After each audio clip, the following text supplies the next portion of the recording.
getting a little bit higher.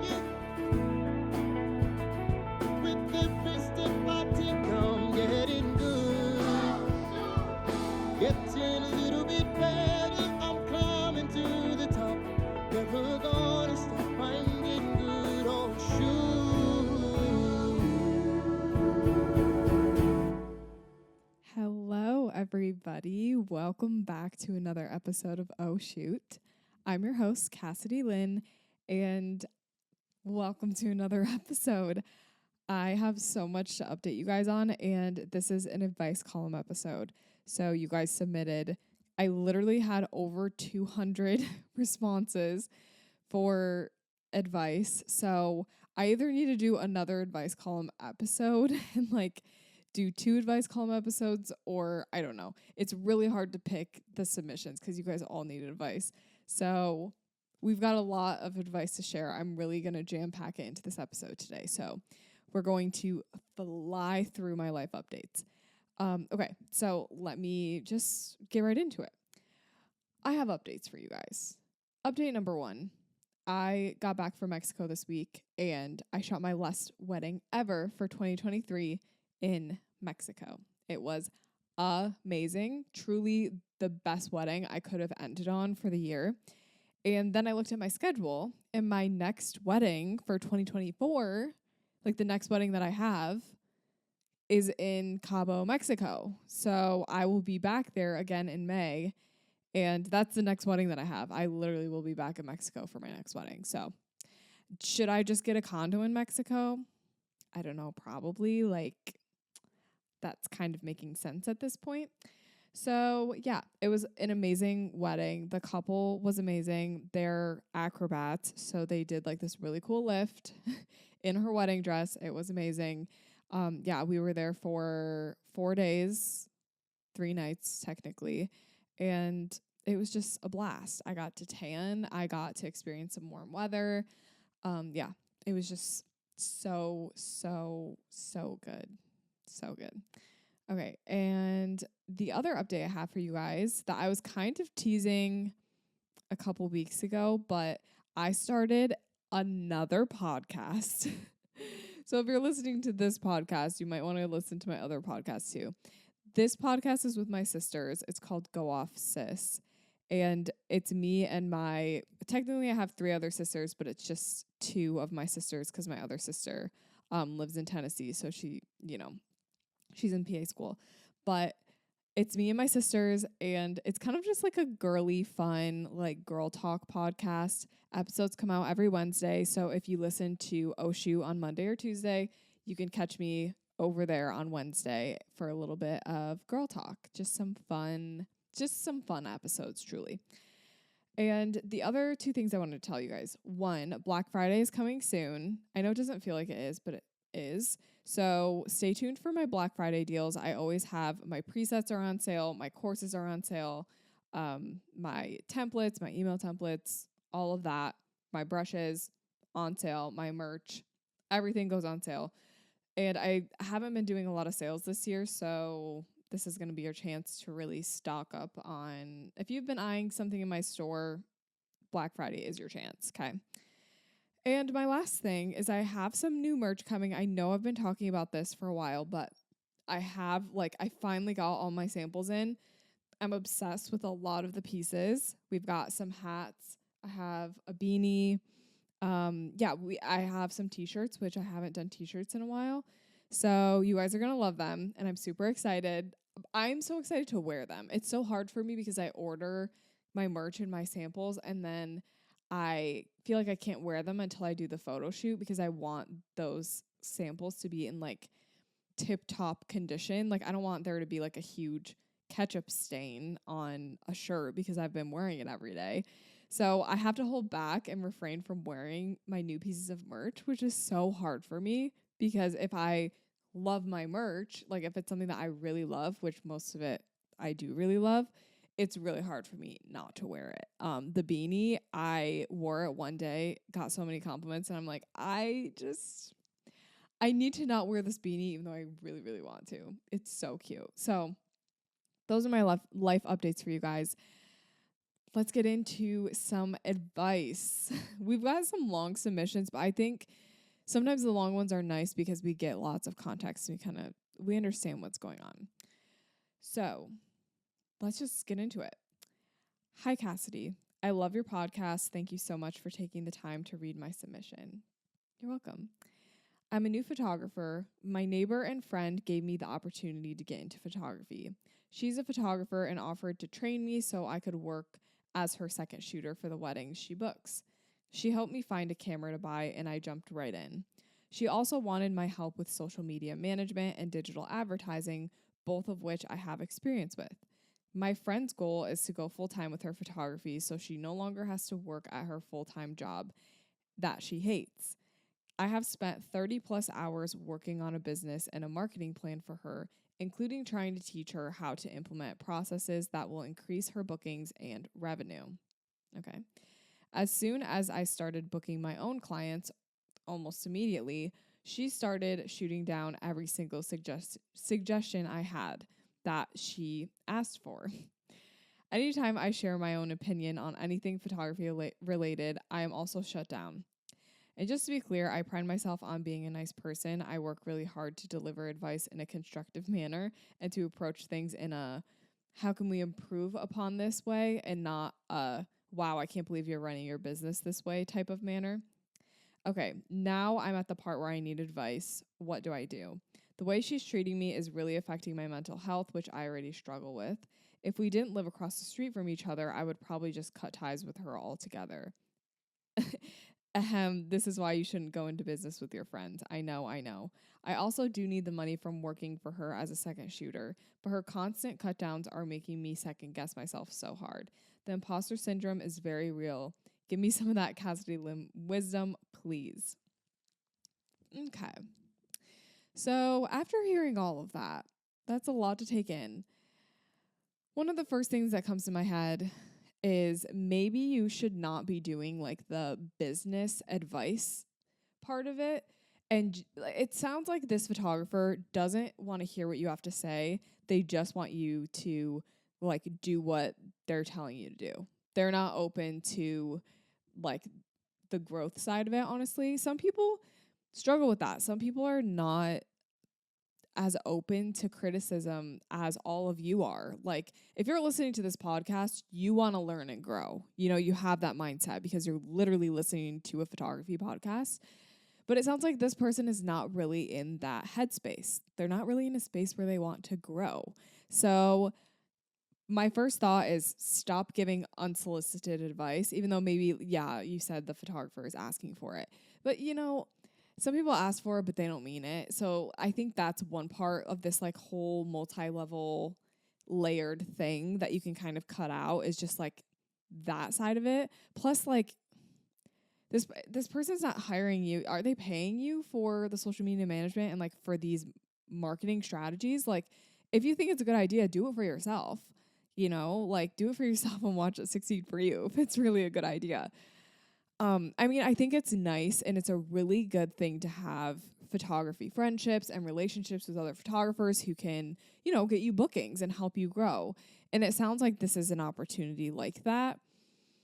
There is going to be a point where you probably won't need this connection anymore. Like you won't need to be second shooting for this person because, you know, your own business is taking off. You kind of have to put yourself in that person's shoes because, you know, they've been helping you since you were a beginner. They helped you with your first camera. You don't want to go and then turn your back on them and be like, peace out, I don't need you anymore. So, I mean, personally, I would continue to second shoot for them and maybe just like let them know like, hey, some of your comments are kind of hurting me.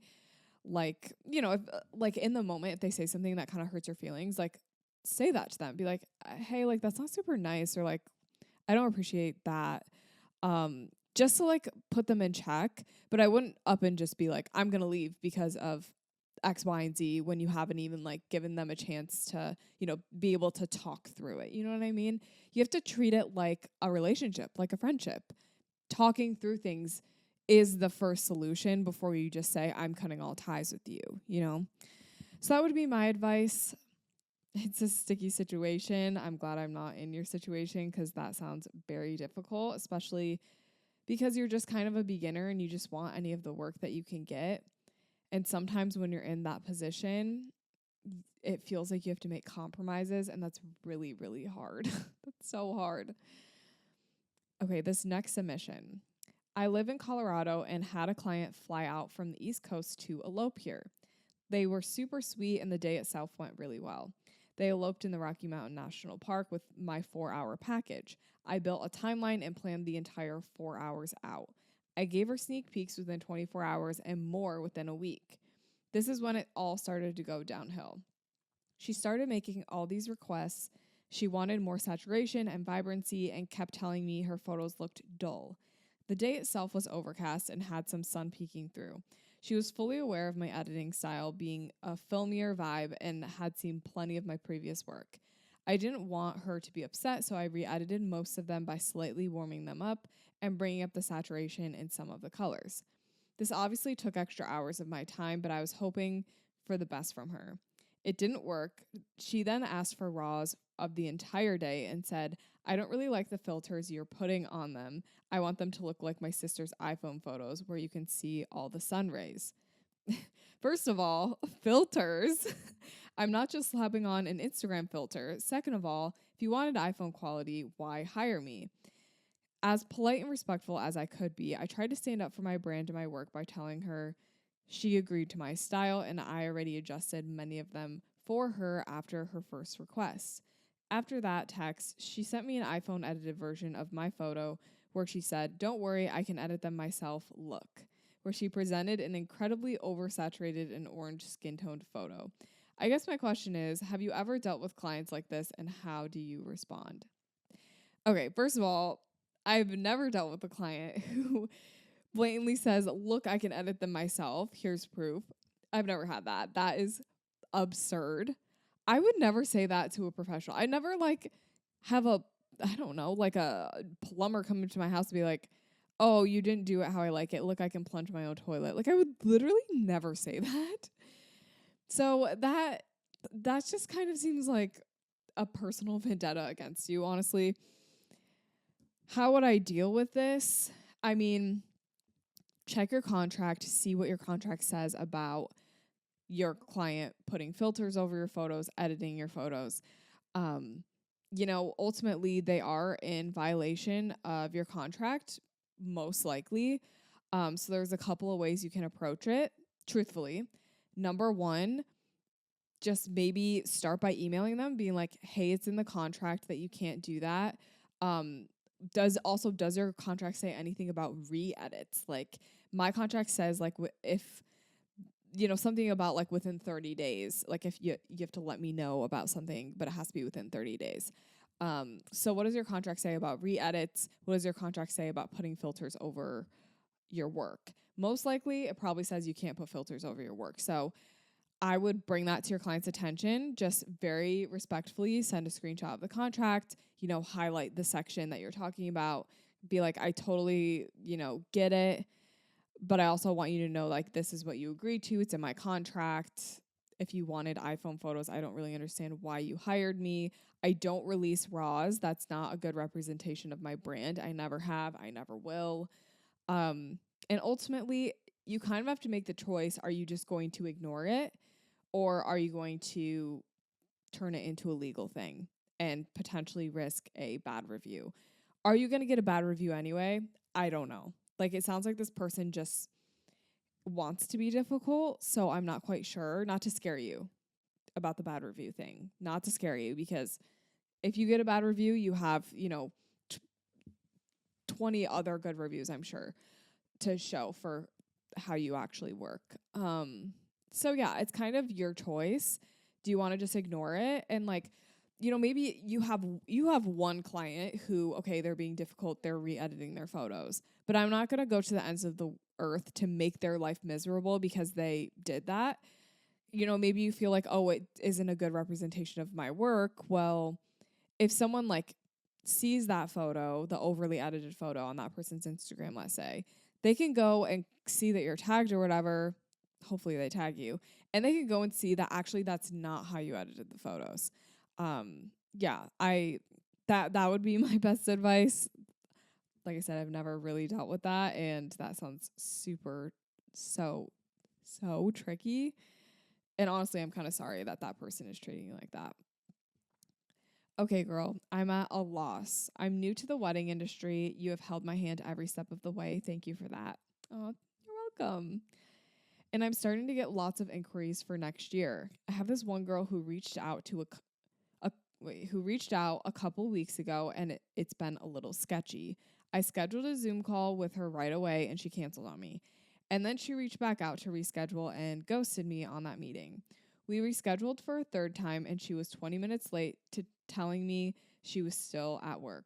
I got her phone number, gave her a call, and she talked with me for maybe 15 minutes. She has zero info about her wedding to give me, and when I asked her about booking, she said, I need to look at other people's prices and then come back to you, but I feel like your price is the best. ...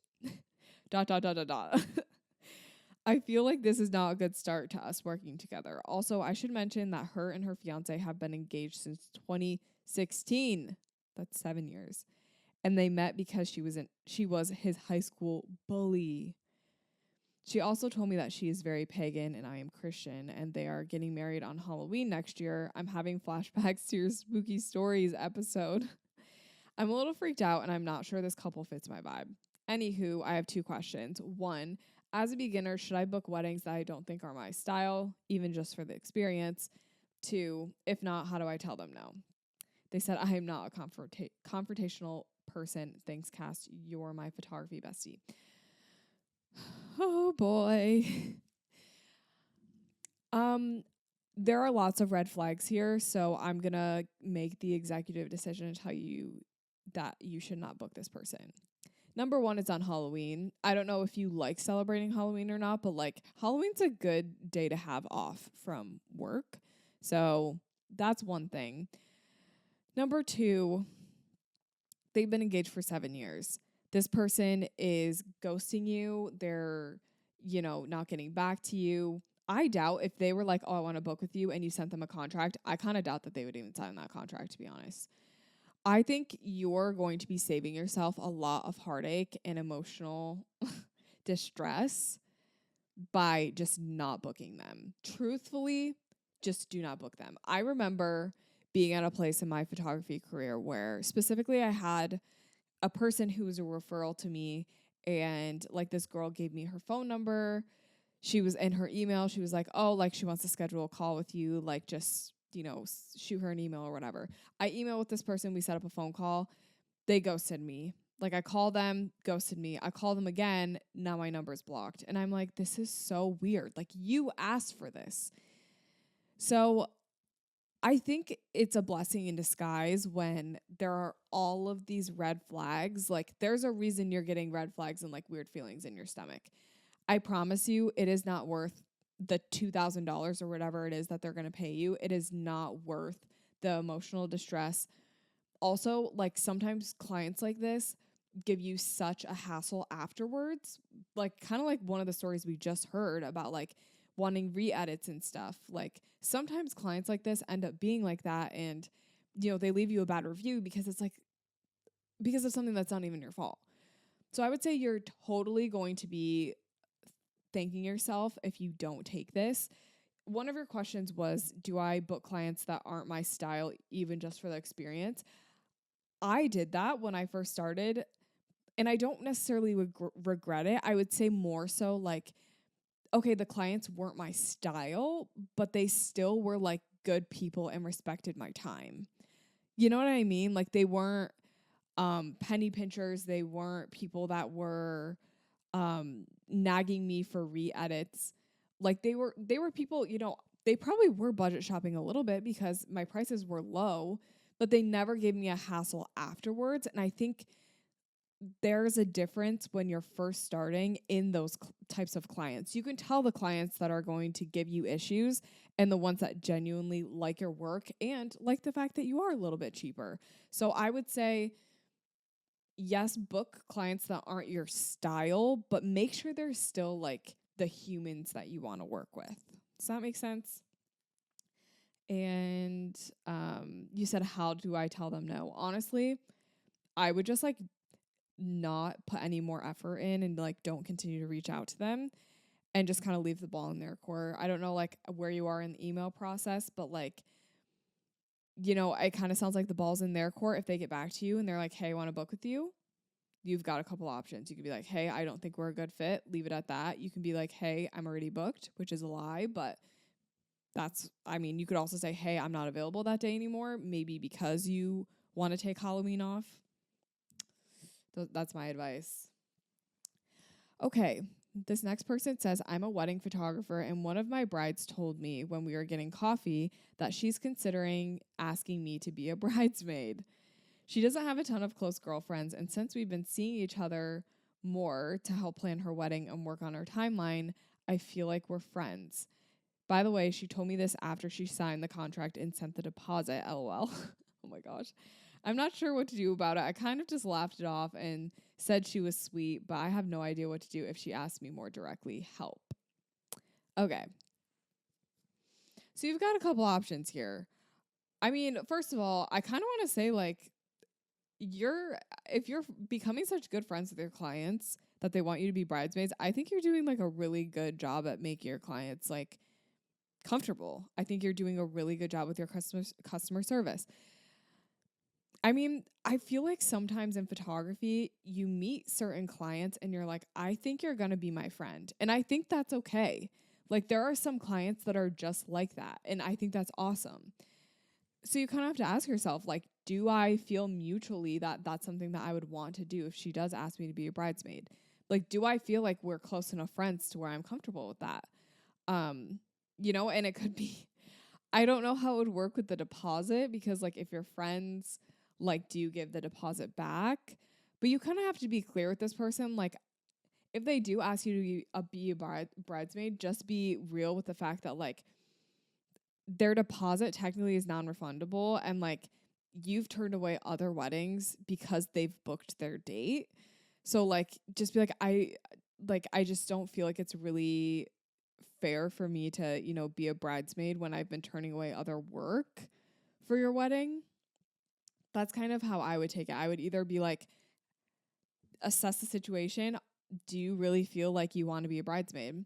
And if not, let them know you've turned away weddings for them and you'd really love to shoot it because, you'd be losing out on work if you were a bridesmaid. And just be real with them. Be like, that's kind of the point that I'm at in my business. Like I can't just, forfeit a weekend that I already had booked, whatever. I just finished my first year of my official first year of my photography business. I am part-time, but was pleasantly surprised to bring in $25,000 for my first year. For 2024, $25,000, sorry, I didn't clarify that. For 2024, I have the goal of shooting 2 weddings a month during wedding season. I have just reached this goal, and since I am part-time, I'm only accepting 2024 weddings if they are my dream client for next year. What I'm struggling with is my pricing, specifically for weddings. I charge about $2,000 for my package that is booked most frequently. Around 80% of the brides that inquire with me book with me, but I wouldn't say I have a high inquiry rate. I reached my goal for 2024 this month and didn't have to turn down too many weddings either. Should I take this low inquiry rate but high booking rate as a sign that my prices are at a good spot? What are some signs that my pricing may be too low or too high? I know my next task will be working on increasing my demand through website redesign, advertising, consistent posting, etc. But I would love to hear some other strategies about increasing demand. Also, just wanted to say thank you for involving your listeners in the podcast. It helps a ton to hear the questions of other photographers. Okay, so what I'm going to say about this one, you work a full-time job and you are booking out. You're booked out, right? That right there is a surefire sign your prices are too low. Yeah, you're not getting a million inquiries, but how do you know that if you raise your prices from $2,000 to $3,000, that every single person that reaches out to you isn't still going to book with you? Because $3,000 is still a low price. I still think you're going to get the same amount of inquiries if you don't do anything to change your marketing. You might get a little bit of an increase just based on word of mouth because that's probably the only marketing you have going for you right now. But if you get the same amount of inquiries, let's say you get, I don't know, 10, no, not 10. Like, let's say you get 5 inquiries a month for a wedding and you book 80% of those. So you book 4 out of the 5 inquiries for the month. If you raise your prices from $2,000 to $3,000, maybe you only book now 3 out of the 5 people that inquire, but technically that's still $1,000 more than you would be making booking 4 out of 5 people at $1,000. So 4 out of 5 people at $2,000 per wedding, that's $8,000, right? But if you only book 3 out of 5 people at $3,000 each wedding, that's $9,000, plus you have one less wedding to shoot, which allows you to ultimately, shoot more weddings or have more free time. So I definitely think you need to raise your prices up. And that's my reasoning, because you never know. You just don't know like what your booking rate's going to be like when you raise it up, because your prices could be so low that, even by raising it to 3,000, you're still going to book. I personally think you're still going to book just as many weddings. And as your prices go up, yeah, you don't book as many, but you get to be more selective. And the people that do book with you, like, really do want to work with you and really love your work. Like, the higher you go in pricing, the more of that quality you're going to get out of your clients, of just like them appreciating your work and, appreciating your style. That's kind of what we see as we raise our prices up. So yeah, that's what I would say about that. And then what else did you ask? Oh yeah, I think that was basically all that you asked. So good for you, girl, or guy. I actually don't know. But good for you. I hired a second shooter that just started her photography journey. She's a friend of a friend, so I figured why not help her out. Plus, she's one of the photographers that uses the same camera brand as me. One of the only photographers that uses the same camera brand. When I hired her for the first wedding, I had mentioned that there may be another wedding I need help with in a few months. Now she doesn't have any solo experience, and she's mostly been second shooting for other local photographers. Her pay was $35 an hour, which I think is fair for a beginner, as that's what I made when I first started out with no solo wedding experience. On the wedding day, she hijacked a lot of my poses for couples portraits and did a few poses that were so awkward and too intimate for my couple, as they are not that type of couple. Now I feel like I'm at a loss because I don't really want to hire her again for the second wedding that I mentioned, but I feel like I have to. She also seems to be expecting more compensation since she upgraded her camera gear and has extra cameras, but still she doesn't have any lead wedding experience. Help. So we've got 2 things going on here. Number 1, we've got her expecting more compensation. And then number 2, we have the fact that she kind of hijacked your posing. So what I'm going to say, you need to just tell her, first of all, like, just give her that constructive criticism. If you do want to ask her to shoot this other wedding with you again, give her that constructive criticism and just let her know. Give her a few more guidelines for expectations. Like, hey, during bridal portraits, I'm going to be doing the posing. Like, I would love to have you on a longer lens, kind of off to the side, getting some details or whatever. Okay, that's one thing. Just let her know, like, I'm going to do the posing because, like, we don't, maybe blame it on time. We don't have a ton of time.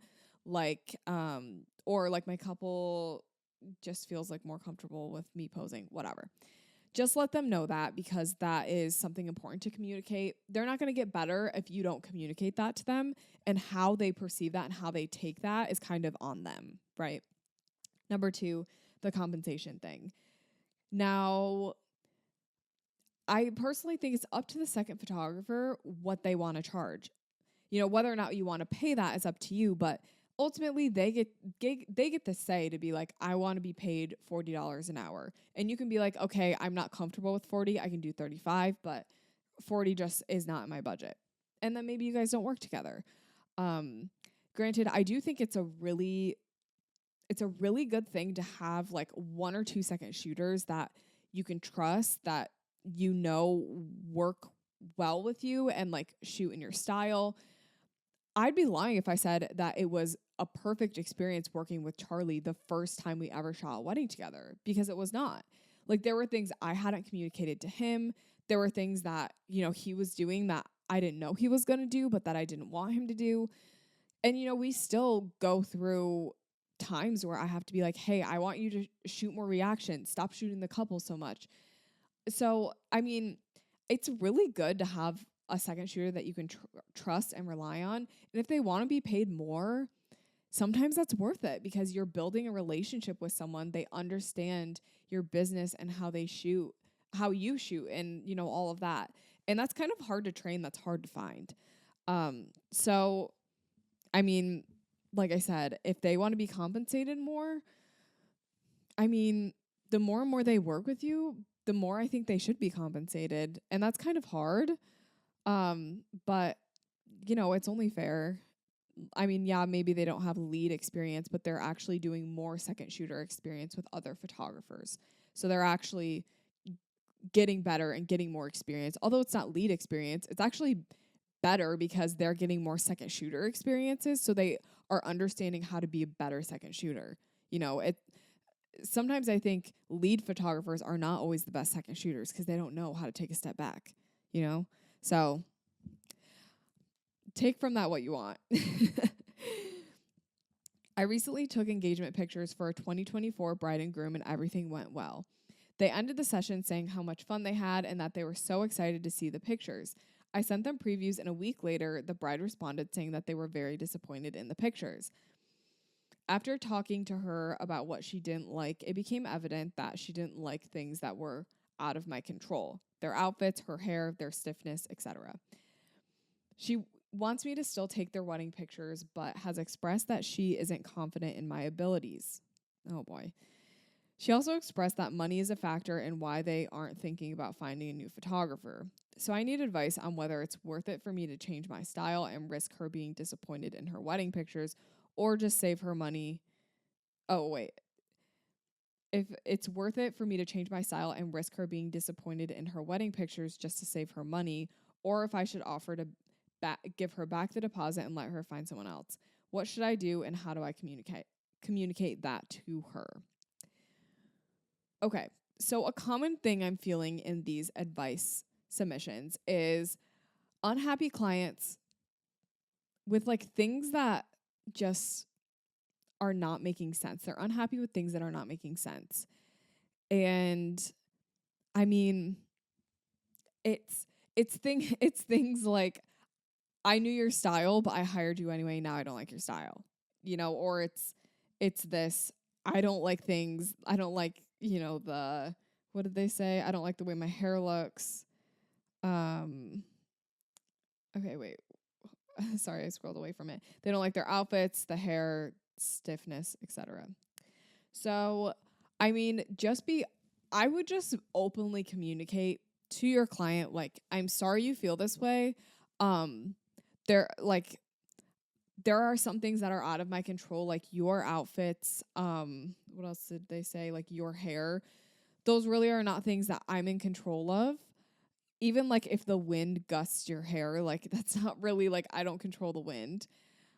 I mean, however, this is something we can just be more attentive to on your wedding day.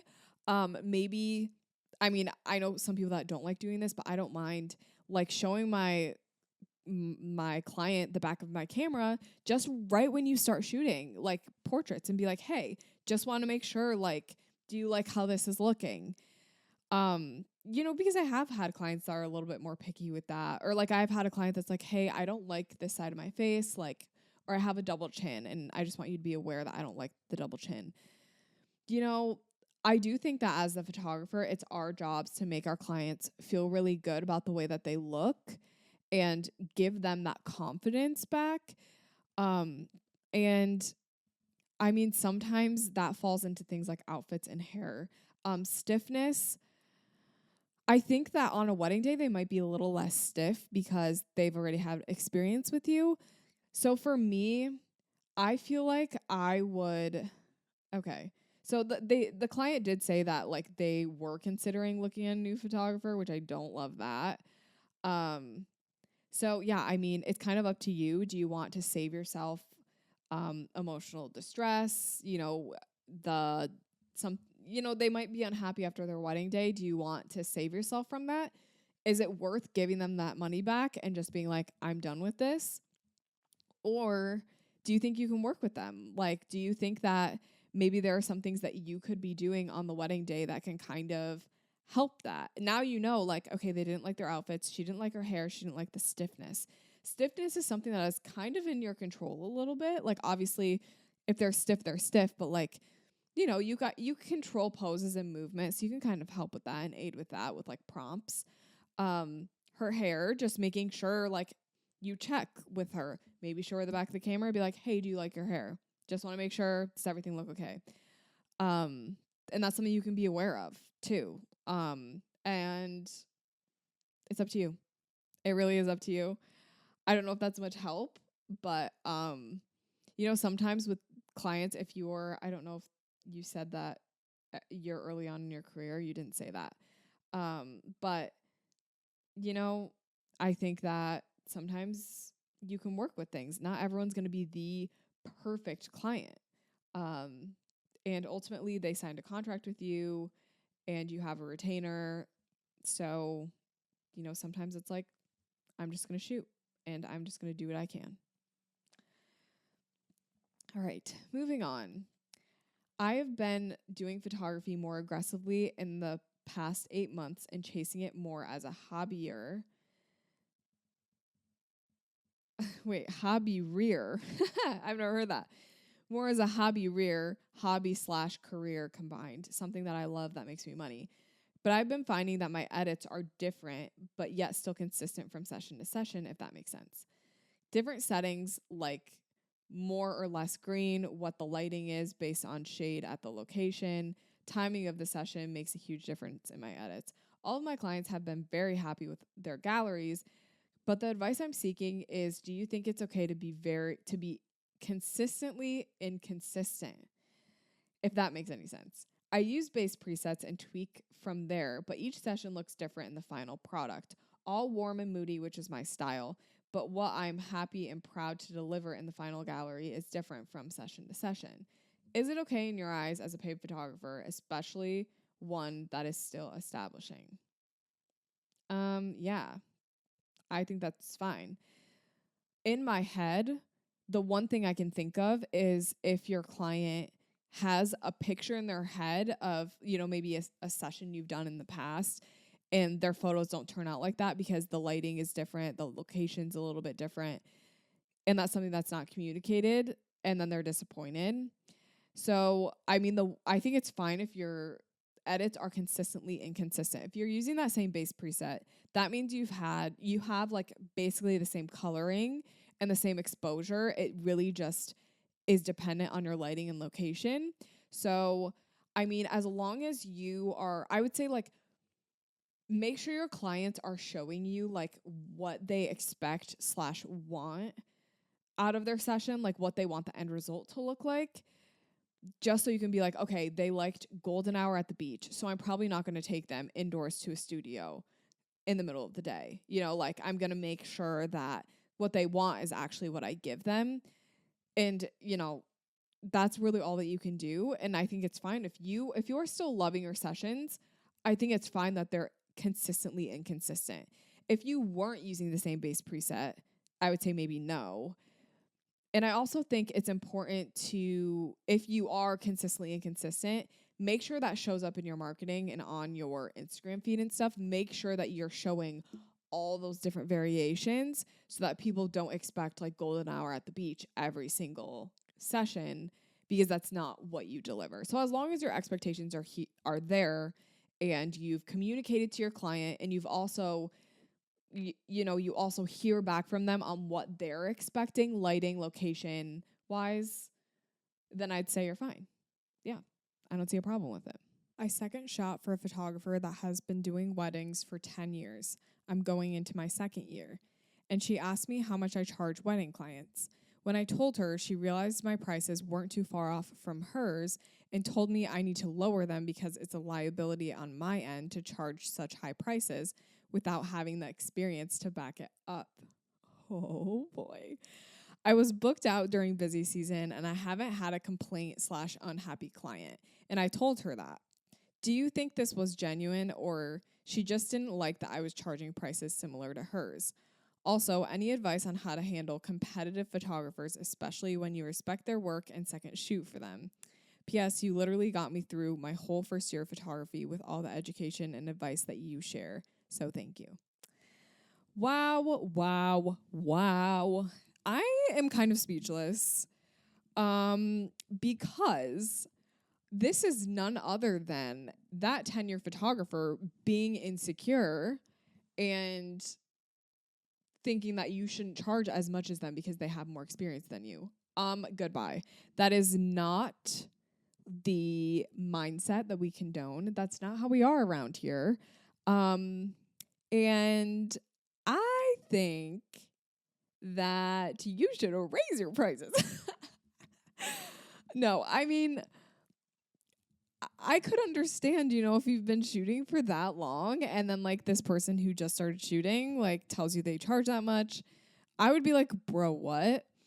But also like this is not a mindset of like community.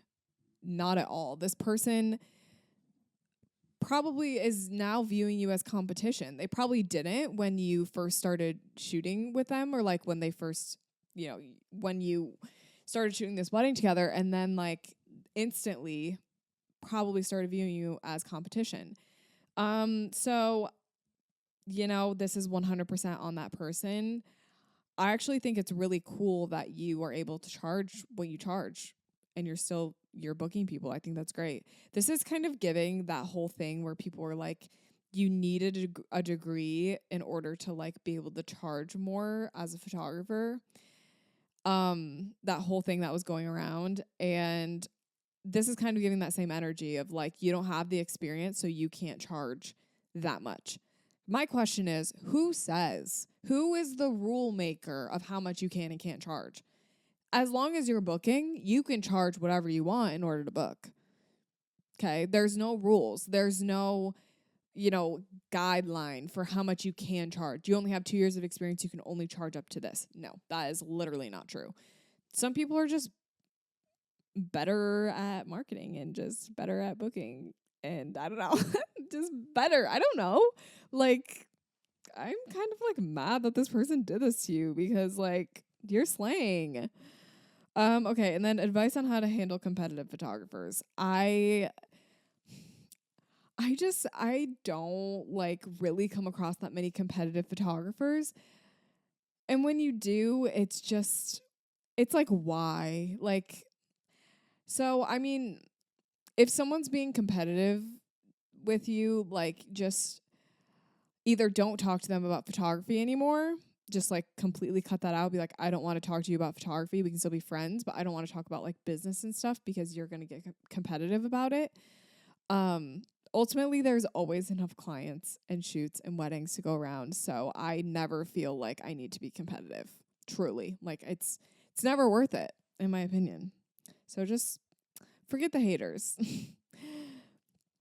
This person says, I'm 9 months pregnant and I'm due by the end of November. I feel like this baby might come early, but I have clients booked 2 weeks before my due date. All of my previous babies came on their due date, so I was never worried about them coming early. But I went to the doctors recently and they told me I'm already starting to dilate and the baby is preparing to come any day now. I don't want to cancel if I don't have to because they're all so specific about having me as their photographer, but I also don't want to leave them high and dry in case I have the baby sooner than expected. What should I do? Okay, so this is a situation that your baby is coming, okay? You have no choice. The baby is coming. So what are we going to do? The baby is coming. Chances are very high you're going to miss those weddings, okay? I'm just laying out the facts here for you. Just going to be straight up and honest. If that doesn't end up happening, if you are able to shoot the weddings, great. That's amazing. But right now it's looking like that's not going to be an option, so we have to come up with a plan, okay? And I'm going to tell you what the plan is, okay? I'm just going to give you the plan straight up. So here's the plan. You are going to find associates for each of those weddings, okay? You're going to have them lined up. You're going to make sure they're available, whatever. Then you're going to go to the 2 clients and you're going to say, hey, also a question, I guess. did they know like when your due date was and like that their wedding was going to be really close to your due date? That's a question I have for you. But anyway, you're going to go to them and be like, hey, I just want to let you know the situation. I want to give you a heads up. As a bride, I would want a heads up, okay? Just gonna give you a heads up. I am probably going to have my baby before your wedding. And, explain the whole thing about how you didn't think it was going to happen, but it's just what's happening. Tell them that you have 2 awesome associates lined up. Maybe be like, hey, I know like I'm not going to be able to be there. I would love to offer you a couple $100 off because my associate packages normally are cheaper anyway because I'm not able to be there. So like, offer that to them and just see what they say. Because 1, you want to give them the heads up. You do not want to come to them 2 days before their wedding and be like, hey, I can't shoot your wedding. That is not what we want. So come to them. If you're listening to this podcast episode, stop what you're doing right now and go and email them. Actually, go and figure out your associates first and then go and email them. Lay all this out for them. This is the only solution. I do not want you leaving these people high and dry because that's not good business practice. They're going to have a sour taste in their mouth from you, and you have enough time in advance to find an associate to shoot for you. Okay. That's what you're going to do. Congrats on your baby. I hope that it all goes smoothly and that this all works itself out. That would really stress me out. That's one thing I don't understand, if I'm just going to dwell on this for a minute, about like pregnancy and like having children and photography. Like I need to talk to someone who like has done this before. I'm actually interviewing someone in a couple days, so maybe I'll ask her. Like, how do you plan around a pregnancy? How much time do you need? Like, how close to your due date to schedule? I saw a girl who's an injector who literally was booking people for injection appointments the week that she was due. And I'm like, how do you know? Like, I don't know. I don't get it. So if anyone else knows, let me know. Hi, I'm seeking advice on how to book clients while still in high school. I feel I provide quality work, but I want to always improve. I've been working on it a lot and I've been posting on Instagram consistently. Still find myself doing model calls though and getting no inquiries at all. I love photography and don't want to give it up, but no one at my school will pay. I even dropped my prices $90 and still have people say it's too expensive. Please provide any tips for reaching more people and getting more bookings. I love your podcast and I love you. You've been such a great resource for me as I grow my business. So thank you. Wow. I think it's really cool that you're doing photography in high school. I think that's amazing. But people don't have money in high school. And, right now your client base most likely is your peers. So what I can say is it's going to get better as you get older and you get more experience. People are going to start to have money. As you go into college and hit that age, your 20s, people start to get money because they start working. So I do want to give you a piece of like encouragement and tell you it will get better because right now your peers don't have money. What you need to do is start marketing towards people that are older than you. That's going to be your ideal client base. But you have to build that base. You have to build the base of paying clients. Now, I do think it's a good like long game strategy to, do sessions with people who are your age right now and like work with them. And then as they get older and they start getting married, they start having kids, they start needing senior photos even, then you can be like their go-to photographer. So I would say do like a mix of both. Keep with your peers and, doing free shoots or even just like really cheap shoots, because at this point it's just helping you grow and get experience and build those relationships. And then once the time comes, I promise paying clients will come. Right now, what can you do? Most likely you want to seem like you're older on Instagram. No offense. But like on Instagram, if you seem like you're a little bit older, you might get more of like those college age 20-year-old bookings. So I think Instagram is probably going to be your best bet for getting paying clients right now. So continue to pour into that so that you can hit the right market of people. Thanks for listening. I'm so glad that you're a high schooler and you listen to this, because I think, I knew photographers in high school when I was in high school, and it was so cool. And they're still photographers today. I think it's amazing. Unhappy clients. I'm newer to photography and charge on the lower end for my area, but I've stayed extremely booked for my first few months in business. I feel like with that, it brings the bargain shoppers and people more likely to complain. I've had clients unhappy with their own self-image, grumpy husbands, unruly kids, and they always blame me and my work. It's a huge knock to my confidence and honestly makes me want to take a step back from shooting because it's already hard enough working a full-time job and doing photography on the side. But it's downright exhausting when you're also dealing with unhappy clients. Any advice?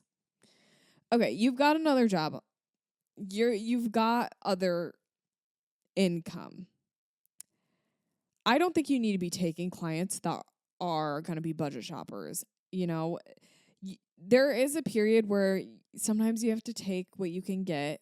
I mean, I mentioned earlier in this episode, you can tell if someone's going to be like a red flag client, and I don't think you should ever take those clients. But personally, I would say like take less and be more picky about who you're taking, especially because you're saying like you were extremely booked. So that means you have experience now. You have another job. I think you're at the point where you can be a little bit more picky and just be aware of like this person's kind of showing signs that they might, be one of those clients that I don't want to work with. Yeah, that's my best advice for you. Just filter out those people more and more. Like I said, you have a full-time job, so it's not like your entire life relies on photography. So you can be a little bit more picky about who you choose to work with. Yeah. And I mean, if you've already booked them and they're already giving you a hard time, then I mean, you just deal with it as professionally as you can. Remember, they're still a client. They still have the ability to give you a review. And yeah, have a contract in place to make sure that those unhappy clients don't have anything that they can complain about because the contract says, whatever. Obviously, like, there needs to be a little bit in the contract for the client about, like, revisions and stuff. Like, you don't want to just be the person that's like, my contract says once you get the photos, that's it, and you can't do anything about it. Like, that's not really great customer service either, but having a good contract in place will help if you don't already. And if you do, refer back to it. I've been dying to write in a submission. I listen to your podcast every Monday, and the submission episodes are my favorite. I have a question about a recent senior shoot I just did. I tend to undershoot on my images just slightly, but I recently uploaded photos to my computer, and the ones I have of my senior with her family are the darkest pictures I've ever taken. I think it was because I was in the shade. I tried to lighten them up and use a mask to reduce the noise, but they're still too grainy, and I'm not sure what to do. Any tips on making photos not grainy? My ISO was as low as it could go. Thank you. So the reason the photos end up grainy is because, okay, yeah, your ISO was as low as it could go, but it needed to be higher in the moment to get proper exposure. So you need to properly expose your images. That's how you're going to avoid that grain. When your photos are pitch black, naturally, like, there's going to be noise in the image because you have to bring up that exposure so high. So you were in the shade, make sure you take a test shot, raise your ISO. It's okay to raise your ISO. Figure out your ISO's limits. If you're in the shade, usually in the shade, I'm at around ISO 320 or 400. That's okay. Being at ISO 100 and you're shooting pitch black, like you're in the daytime, but it's looking pitch black, that's not going to be a good thing for editing. It never is. So just make sure you're properly exposing. It's okay to raise your ISO, okay? It'll actually help you. It'll help to raise your ISO to get proper exposure, okay? Get proper exposure. That's all I'm saying. I had a bride cancel on me as her wedding photographer, 8-hour package, because she, quote, didn't like the posing from the engagement shoot. I then saw a Facebook group post looking for a photographer for the same date and location for just couples photos after a courthouse wedding. I'm constantly reflecting on the other clues in this Facebook post versus what she said about not liking my posing and wondering if it's my abilities or some personal reason they may have canceled their original wedding day plans to have a courthouse wedding. Any advice on bouncing back from this? It doesn't sound like that was you. It sounds like they had other things going on. You don't just cancel 8 hours of coverage and be like, oh, we didn't like your posing, and then go to a courthouse wedding and only want 2 hours of coverage. What it sounds like is they were locked into a big wedding day and wanted to get out from all their vendors and do like a small elopement and save money, is what it sounds like. I would say that 100% has nothing to do with you at all. So don't let it affect you. Like, sometimes we take these things personally, but I promise you it was probably not a personal decision, especially if you can like verify that they went down to a smaller wedding and, you know, they want less coverage. That has something to do with you. Okay. That has something to do with the fact that they signed a contract that they weren't ready to sign and paid a deposit that they couldn't follow up on. And I stand by that.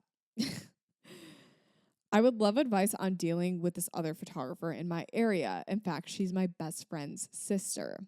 I really don't know what I should do, but even before I officially started my business, she was trying to compete with me and copy/try to one up me. Now that I started my business, I've shot a few weddings and have booked more. She's like more hostile, I guess is the word, because she hasn't booked yet. I don't know, it's so strange, but I can't escape it since she's a few years older than me. I kind of feel down about it sometimes. I would love to hear your advice. You can't control other people's actions or mindsets. What you can control is what you do. So you can control how much you talk about your business and your bookings around this person. It's a privilege to hear about your business and your bookings and behind the scenes of it. And if someone can't handle that, stop talking to them about it. Stop bringing it up. Now, if they follow you on Instagram and they're just seeing those things naturally, that's on them. Like, the content they consume and choose to feel bitter about, that's not on you. That's on them. But I mean, ultimately, this person is causing a rift between the two of you. And I mean, that's not really your fault. Like, if you're not rubbing it in, if you're not overly talking about it, like, this person's just looking for something to complain about. It's hard when you have success and other people in your life are doing the same thing and don't have that same success. That's really tricky, and you feel guilty about it, but ultimately, that's not your fault, okay? It's not your fault if someone else is not, like, succeeding. Like, it's not like you're going around and trashing their name. You also have to think about the fact that, like, it's your best friend's sister. Like, something like this could come between you and your best friend. Although you don't want it to, like, it could. So just be aware of that and, like, don't be too blunt about things or too upfront. Don't risk the friendship over something as stupid as, like, your little sister's jealous of me because of my success. That's stupid. Like, don't risk your best friend's friendship for that.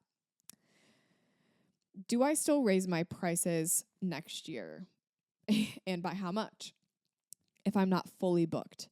I had probably 20% of my slots not get booked this year, but prime time slots were full AF. I shot 65 senior sessions and 60 fall minis from mid-August to now.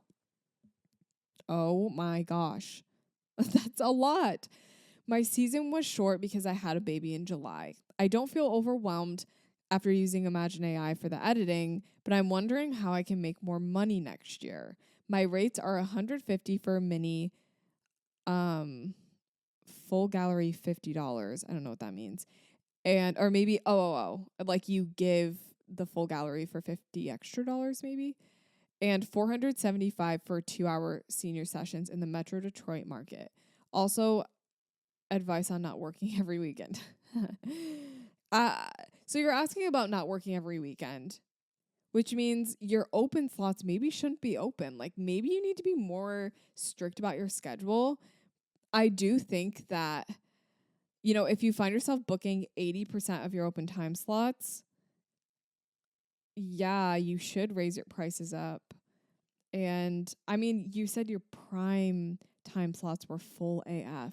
So I don't know if I've shared this before on the podcast. I think I have. But basically the idea of charging more for prime slots because that's what everyone wants. And if the demand is there, raise your prices on that. So that would be one of my pieces of advice. Maybe don't like raise your prices drastically, but only raise your prices for those prime slots, since that seems to be like what the demand is for. That would be my advice. And how much should you raise it for? raise it up to, I don't know, whatever makes it worth it for you. And like if you even raise your minis to like 250 or something, and then your seniors up to like 550 or 575, you can just kind of see how things book out, and like you'll have more time on your hands too. Yeah, you'll book like maybe not as many clients, but you're still making the same amount of money and you have more free time. So the way that you're going to not work every weekend is actually by raising your prices and being more strict about your schedule and just making sure that you like block out weekends to enjoy life. Okay, so this is kind of dark, but I have struggled with addiction for the past decade, and I can finally see a real future for myself. But I have absolutely destroyed my reputation as a photographer in my area / clientele loop. I've been unreliable, flaky, bad at communication, and just all the things you are when you're completely out of it and not yourself. How do I show my clients that I've changed? How can I work as hard as possible to show them I truly care and feel awful about the past and want to move forward, because this is my biggest dream ever? So that's a really hard situation to be in. I've never been in that situation. I don't know.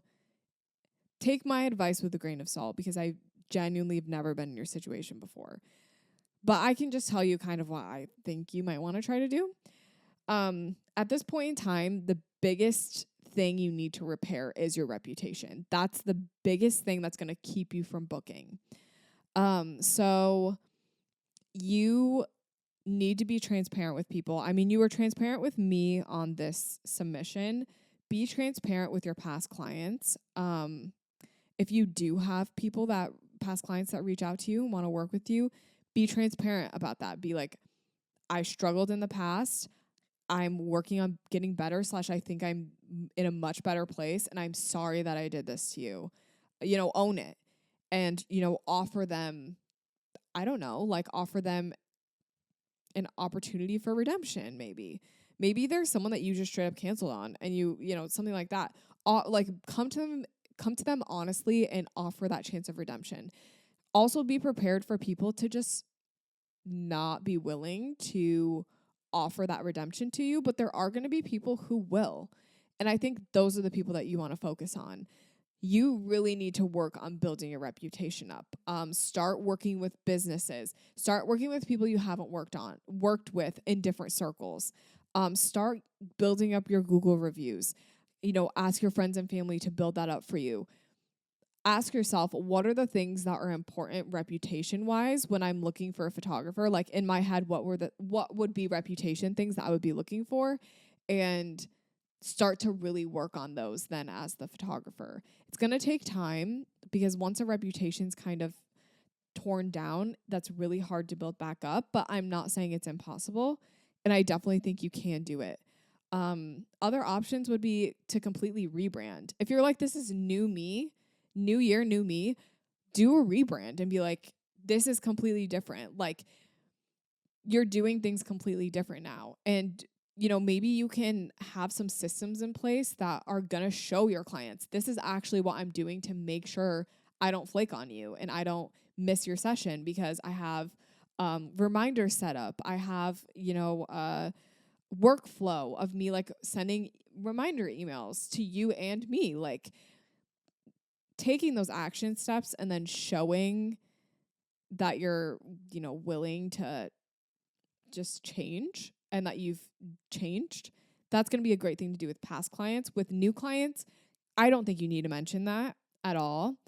As long as your actions speak for themselves, like your actions speak for your new reputation, your new habits.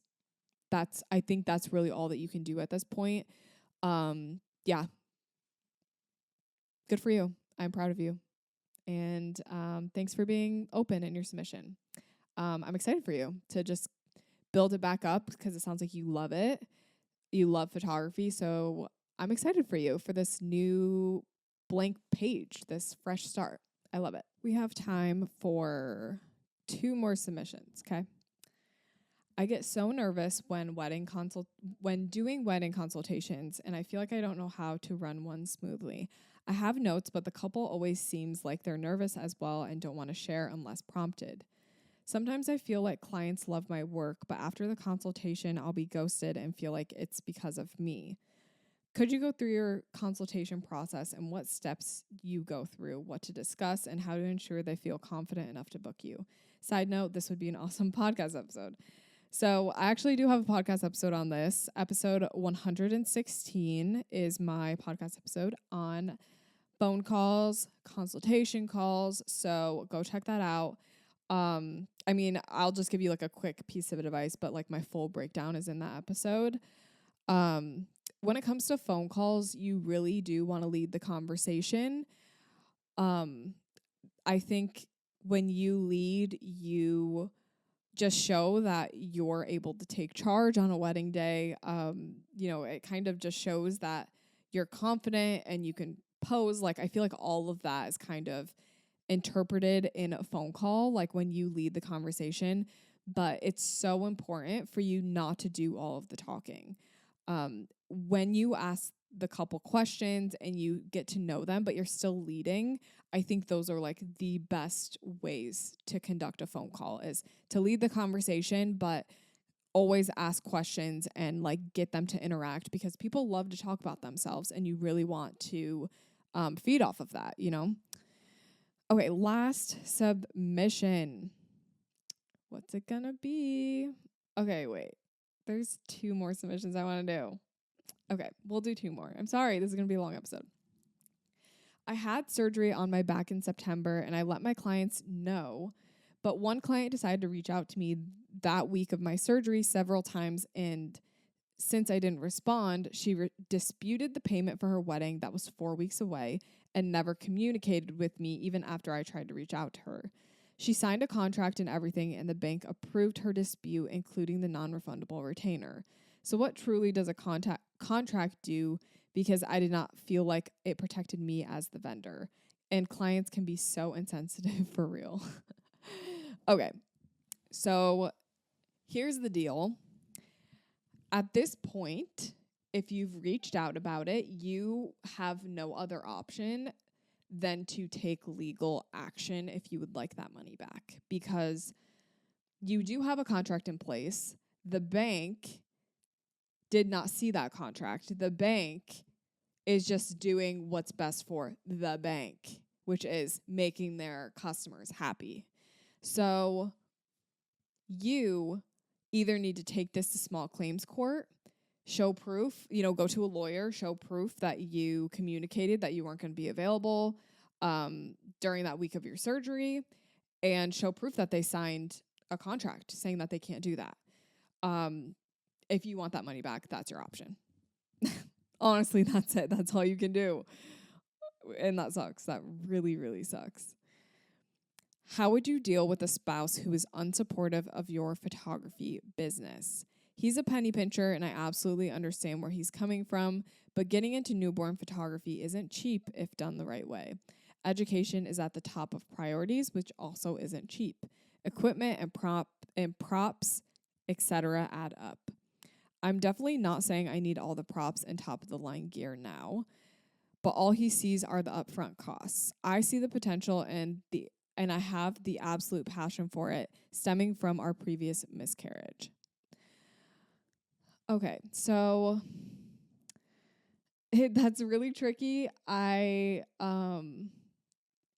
think you try to be as budget friendly with it as you can, but also you kind of have to understand where he's coming from as well. And maybe you do save up for it. You don't just splurge on all of it. It doesn't sound to me like your spouse isn't trying to be like, they're not trying to be unsupportive. They're just trying to be like reasonable and practical.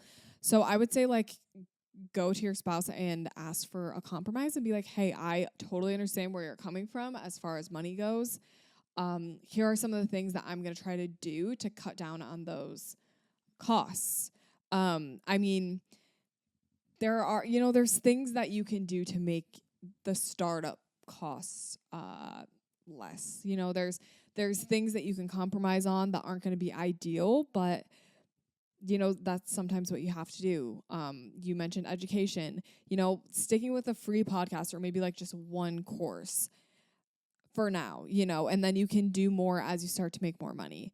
Yeah, that's just, it's tricky, but like you want to really try to think of it from their perspective as well as yours, and come up with that middle ground of like, how can we make this work still because this is my passion, but also be money aware, you know? There's compromise. You have to compromise. Okay, guys, that's it for today's episode. Thank you so much for listening. Comment any like podcast episode ideas that you have. Like, what episodes do you want me to do? Leave me a comment if you're on YouTube. Write me a little comment and let me know like topics that you'd want me to cover. And if you are listening on Spotify or Apple Podcasts, guys, please leave me a review. I'm begging you. I'm just kidding. But I would love for you to leave me a review or like a little thumbs up if you're on YouTube. I just love to see that you guys are loving the podcast. That's it for this week. I will see you next Monday, and have an amazing rest of your day.